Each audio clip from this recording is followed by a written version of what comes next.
So I think this is my final video on changes for 2023 and kind of lessons learned from 2022, and today I'm going to talk about the kitchen garden. So the kitchen garden, which is the front and back garden at home, it was great in 2022. We still absolutely love it. Gardening there as well as on the allotment. It's really quite a different environment, even though it's only a mile away. There were a few problems though. So the first one, we had a batch of parsnips that didn't germinate. That was really annoying, but it meant that we sowed a second batch 4 weeks later and they all germinated fine. And they did really well. They sized up really well and they had less canker. And so that just gets me thinking that maybe I've been sowing my winter parsnips maybe a little bit too early. I'm quite happy to sow my autumn parsnips early, but the ones I'm going to eat in winter, maybe I could sow a little bit later. So our summer lettuces got root aphid, and they have done for the last 2 years, so I'm just really not going to sow lettuces for harvest in August at home anymore. The direct sown runner and French beans, they did really badly, and I also had that same experience with direct sown French and runner beans on the allotment, and they didn't do very well either. I'm just not really sure that direct sowing seems to work very well, so I'm going to be going back to module sowing them, yeah, probably even in root trainers. I don't use root trainers for anything else, but maybe just for the French and runner beans. And this winter we've really noticed that it would have been really nice to have a slightly wider selection of food available in the kitchen garden rather than a mile away on the allotment when it's really icy and windy and difficult to get here. So yeah, so we're just going to change the mix a little bit of what we grow in the kitchen garden. So here's a quick look at the notable successes. So the outdoor tumbler tomatoes were really fantastic, and because we've grown those now for 3 years, we're really confident that they're a great crop, and as a result of that we're going to grow less tomatoes in the polytunnel. The outdoor chili peppers were really good. We had those indoors on the kitchen windowsill until late June, and then we moved them outside. We got a great crop there, and we only needed like 3 plants, so that's the way we're going to do our chilies again this year. The red cabbages were fantastic. We've grown 3 times as many red cabbages last year as we have in the previous years, and they're keeping really well. We've still got a few of them in January, so yeah, red cabbages, we're doubling down on those. We're reducing the other types of cabbage that we grow.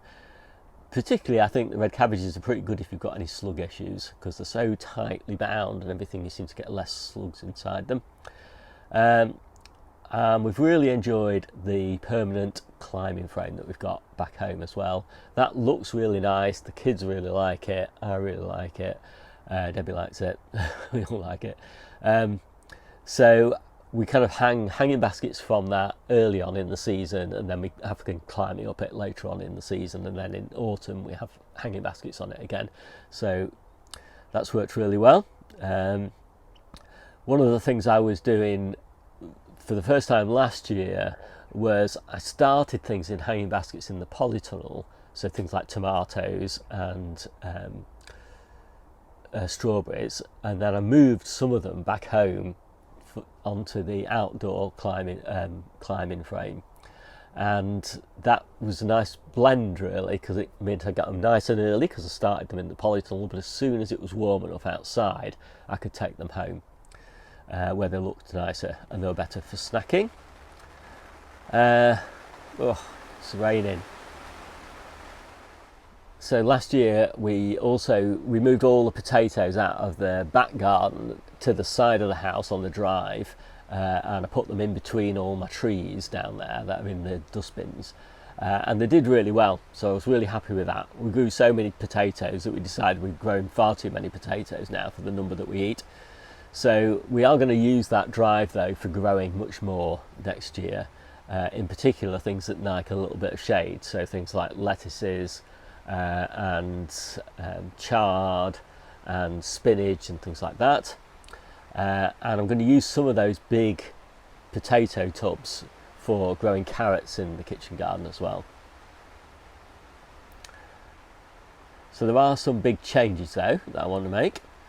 So I want to grow as much in the way of snacking foods as possible in the kitchen garden. That is for kids, grandkids, visitors, Debbie and I. It's just really nice when we're kind of chilling out in the garden to have lots of things just to go and browse on.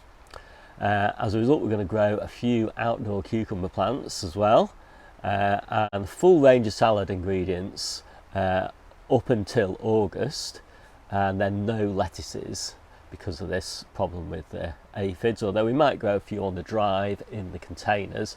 We'll see how that goes. And by not growing as many lettuces in August onwards, that'll allow us to grow more winter veggies. So these are the winter changes. So in addition to the kind of usual array of veggies that we have, we want to make sure that we've got a little bit of everything, so that even when the weather's really bad, we don't have to go anywhere other than the kitchen garden to get access to all the food we need, apart from salads, which we can harvest from the polytunnel. So it means less foul weather harvesting, which is always a bonus for me since I do most of the harvesting. So we're going to grow a small number of leeks, Brussels and colettes, red cabbages, parsnips, carrots, kales and collards, which gives us a nice range of fresh food to harvest, in addition to all the stuff that's in the store, you know, the squash and the onions and the garlic and the beetroot and all that sort of thing.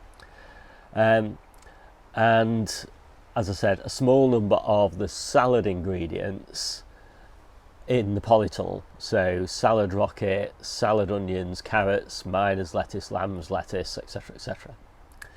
And we're going to insulate the storeroom in the kitchen garden as well, because we want to try and stop it from freezing when it's really cold. And in that storeroom we'll have potatoes, beetroot, cabbage, onions, shallots, yacon, garlic, apples and dried fruit. So quite a nice range. Simple changes really to the kitchen garden, but we are also going to put in drip watering as well for all the peppers and tomatoes and cucumbers in the kitchen garden, so that will make it easier to go on holiday. So hope you like those few changes. My name's Steve, this is the Seaside Kitchen Garden and Allotment channel, and I'll see you soon.